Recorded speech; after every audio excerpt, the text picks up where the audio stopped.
Hello and welcome to Yesterday's Airlines, coming to you from the new Yesterday's Airlines hangar. And as you can see, Aviation400 have been good enough to send me through the latest sample of their new Airbus A380 mould in 400 scale, obviously.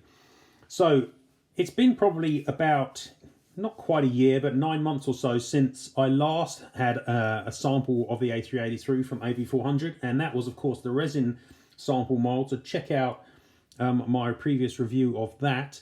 But it is much better obviously to get a die-cast sample, which is going to show the true nature of the actual finished product, and also has the other features which AV400 introduces on most of their models, spinning fan blades, and on this one in particular, as you've probably already heard, it's going to also have removable landing gear, which is a first for 400 scale since Dragon Wings kind of stopped making 400s. Having said that, obviously this isn't going to be Dragon Wings style landing gear, as you can see from the model in front of you. This is going to be proper detailed 400 scale landing gear and attached using magnets, just like in 200 scale. So definitely a step up from what Dragon were offering. Okay, cool. So in this video, we're going to be taking a look around this sample model, checking it out, having a look at the removable gear and all the other features, and seeing whether this looks like a good A380 or not. Before I get started, if you haven't already, please make sure that you give the video a like and subscribe to this channel. Follow me on Instagram at YesterdayAirlines, and obviously also check me out at the website yesterdaysairlines.com, and follow the Facebook groups and my Facebook page too. So thanks very much for that, guys. Okay, let's get looking at this model. And one point I should make before I do that is that with this sample, the gear are not magnetically held in, so it's almost certainly the case when I start picking up the model they're going to fall out. So just bear with me when the gear fall off. It's just because the magnets aren't yet fitted to the sample.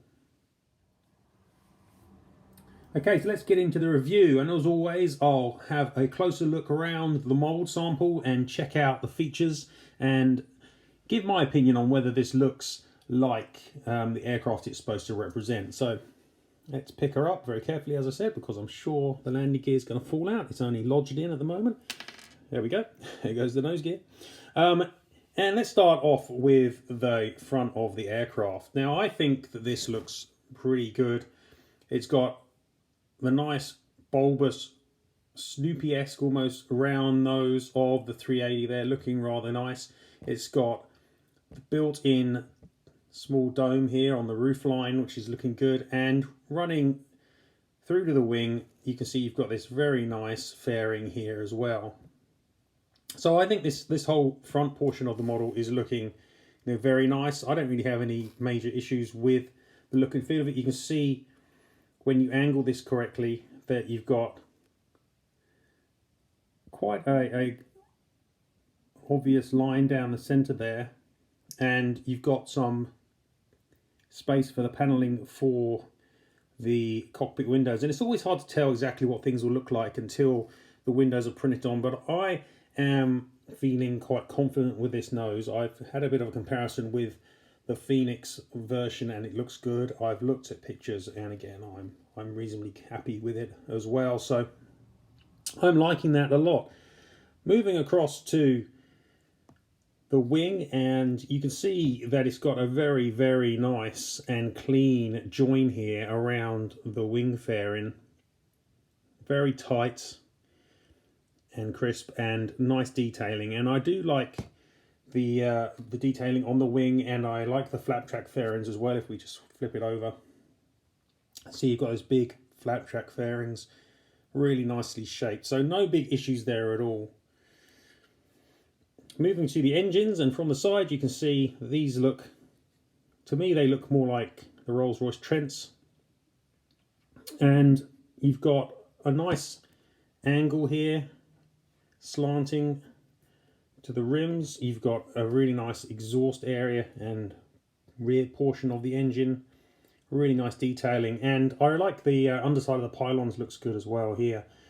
I'm not quite as in love with the upper portion of the pylons. When you look at an A380 here, this is not just a curve upwards, it's got like two humps on it. I'm not quite seeing that there, so I'm not so sure about that. And also if we move to the winglets, you see here, they're looking good and they're generally the right shape, but they're not quite as pointed and angular as I'd like to see at the top and at the bottom. So those are two minor issues that I think the Mould has. They're both pretty trivial though. Now if we move to the front of the engines, you can see here we've got some really nice fan detailing going on, and you can see also that unlike the fans on the new NG 777s, these guys are see-through, but they keep some really good spacing, and actually this is probably some of the best see-through fan blade work I've seen on a 400 scale model to date. Also these do rotate. It's difficult to show it because you have to stick something in there. Let me see if I've got something that will fit and just enable these to rotate for you. I need a pen really. There we go. Yep, I'll get a pencil. And back in a second. Okay, I'm back. Sorry about that. Should have been better prepared. Anyway, I found a pin which I can use to show you that these do rotate very nicely. So you can see straight away here that these are going around on both the engines. Oh. Still difficult even with a pin to get them to rotate. I mean, and that's one of the reasons I'm not such a fan of this feature. I mean, it's nice, but it's also kind of pointless. I mean, it's such a lot of effort to make them go around and so finicky, and who really gets their models up and starts rotating the fans anyway? So it's not a feature that matters to me, but nonetheless, these engines are looking surprisingly good for engines that are multi-piece, that have see-through blades and also rotate. I think Aviation400 has done a really good job there. Moving towards the rear of the aircraft, and you can see also that they've moulded in this rooftop Wi-Fi dome here, which I don't think all A380s have, but I'm sure that there'll be a version without that too. And bringing to the rear of the aircraft, you've got this large vertical stabilizer. I think that's looking pretty good. And you've got the horizontal stabs, which are also, you know, not looking too bad. Maybe slightly too much dihedral on those, hard to tell. Now, looking at the rear tail cone of the aircraft here, you can see you've got some detailing of the APU exhaust here. However, looking at pictures of the actual APU exhaust, I think that perhaps the pipe here is not quite big enough, and that could maybe come out a little bit more. And also at the top and the bottom, it should be a bit more square. And so I think, again, that's an area with some minor improvement, or an area where some minor improvement could be made. But again, it doesn't really impact the overall look and feel of the aircraft itself, which I think is looking really good. I'm just going to slip her up onto the stand. Ignore again the undercarriage. We'll have a look at that separately in a second. Oops, sorry. Quite a tight fit for the stand. See, very tight fit. There we go. So you can see up on the stand that I think this, you know, is looking really good as an A380. Again, ignore the undercarriage. It just needs some fixing in. It's got a good shape. I really like from the front how the wings have that kind of gull wing look and feel that you get with the A380.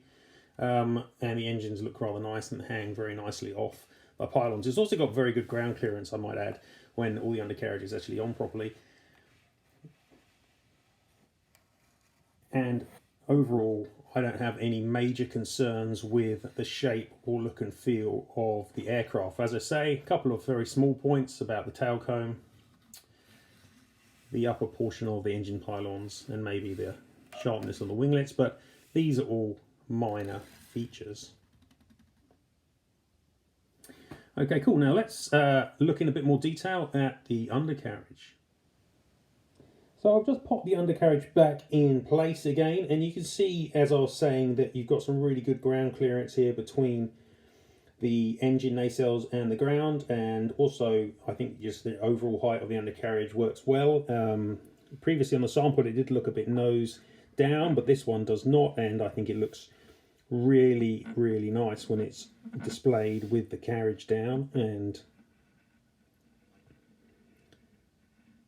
as you can see from the front, looking very impressive. So I really like it with the undercarriage down, but of course that is not the only option you get with this aircraft. So let's flip her over and take a closer look at the gear itself. Okay, so the first thing that's happened is, of course, the nose gear has fallen out, and that gives me an opportunity just to have a look in a bit more detail at the nose gear itself. If I can get it to focus on such a small piece. Here we go. You can see that the landing gear, or the nose gear on this model, is actually really, really nicely done. This is actually better sized and detailed than on the competing molds that I've seen, and it is really nice. And you can see clearly that it's got the little circular pad where a magnet will sit in the production models.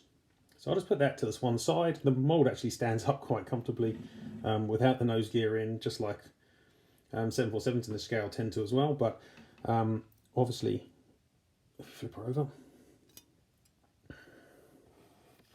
You can see again at the front, you've got the space for the nose gear to slip into, and the space for the reciprocal magnet, which will fit in there. I do have the nose landing gear door here as well, component. I'm not entirely sure which way this is supposed to go in. I've not fitted it before, but let's try that way. There we go. And it sits in quite comfortably, and I presume that this little semicircle here enables you to actually kind of get it out again. I haven't tried.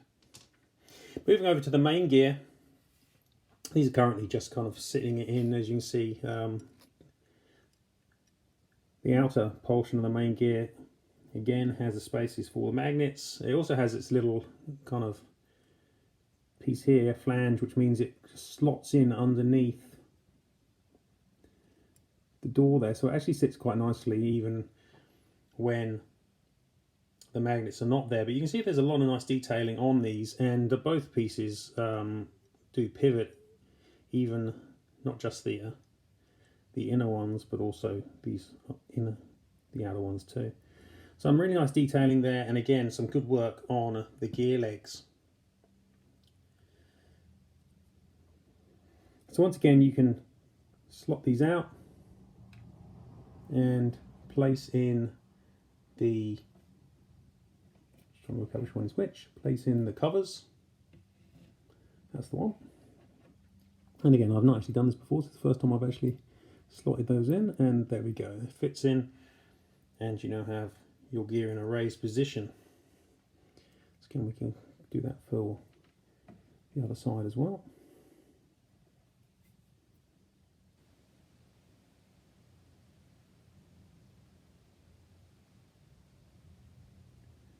Very finicky at this scale to have removable landing gear, but there we go, that sits in there quite nicely. Now in terms of the inner trucks, I've actually got these fitted in with a bit of blue tack at the moment because otherwise they wouldn't stay at all, but the concept is the same. The inner trucks have a magnet hole which is slightly covered by the blue tack. You can see there's a lot of detailing on the gear leg here, and that looks very nice. And again, you've got the cover if you want to put that on. I don't think I will actually, because well, maybe I can. I'm just a bit concerned about getting it stuck in there. Oh. Very finicky, and that's my only concern with having removable gear, is that it's just going to be very finicky to fit. There we go. Yeah, fits on, though probably a bit too much blue tack in there for it to fit properly. I don't want to jam it in because obviously I want to get it out again. And likewise on the other side. Take that out. Let's get rid of that bit of blue tack that I put in.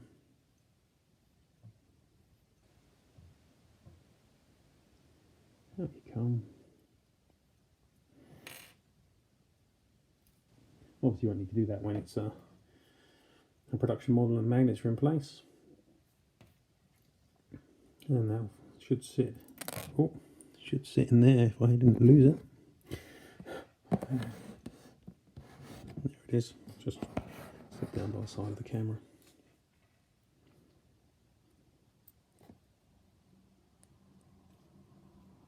There we go.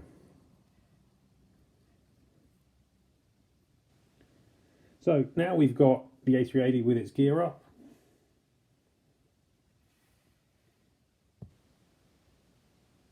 Again, I'm not sure I'm likely to display my models this way. I tend to display my models with gear down, and obviously the wing configuration isn't quite correct for an aircraft in flight, but nonetheless, I think the model as a whole looks really impressive with the gear up, but even more impressive with it down.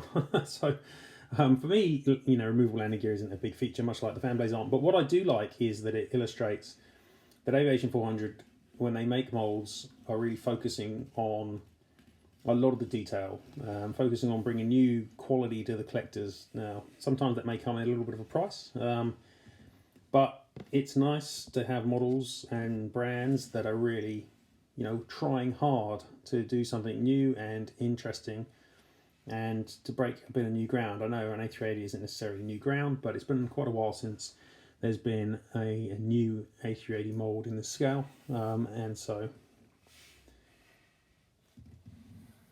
yeah, I think it's an interesting type. It's probably not my choice for a new mould, but it is an interesting type to bring to the scale in 2022 with these new features on.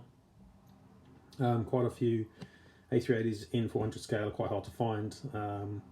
I mean, for example, I've only got an old Gemini China Southern A380, and I've never successfully picked up a Phoenix version, so I'd be quite keen to get an AV400 version of that. And Emirates is another airline, just a standard Emirates scheme, not a version with a special stickers on or anything like that. Those are often quite hard to find as well, and Singapore Airlines similarly, and so on. So it's, I think, a model that will sell well for AV400, and I think they've done a very nice job here on this mould. So overall, I think this is looking really good. Yeah, it's not a 747 or a DC-910 or an MD-80, which would really excite me, but nonetheless, I think there's a big market out there amongst collectors for exactly this kind of thing, and a lot of collectors are clearly really interested in the sort of features like removable landing gear and spinning fan blades, which AV400 are putting on their models and making them look super nice. Now, obviously, this model is also going to have the little red nav beacons too that AV400 is famous for, but it doesn't at the moment. Okay, guys, anyway, I hope you've enjoyed this quick look around the mould sample that AV400 have been kind enough to send me. Thank you very much, Aviation400, for that. And I don't know when the first of these releases will be announced, but it's looking like the mould is not far off being good to go, so hopefully in the next couple of months we'll see some announcements. Stay tuned to Yesterday's Airlines for more of this kind of content, and thanks very much for watching, everyone. See you later.